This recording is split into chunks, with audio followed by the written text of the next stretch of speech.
question is from an engineer by profession, and he would like to know whether it's permissible or he says, can I marry in Ramadan? As far as marrying in the month of Ramadan is concerned, there is no text in the Quran or any Sahih Hadith which I know where it is forbidden to marry in the month of Ramadan. A person can marry in any month of the year. But since in Ramadan, he has to abstain, besides abstaining from food and drink, he has to abstain from sexual intercourse.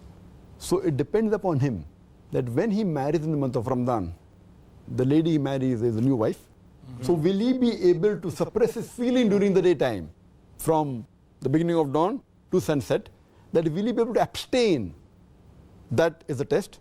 If he can abstain from any sexual intercourse, then he can marry. But since a person marries in the month of Ramadan, it's a new wife, he has to spend time.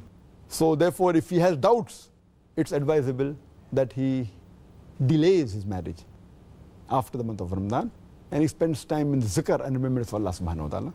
But per se, marrying in the month of Ramadan is not haram.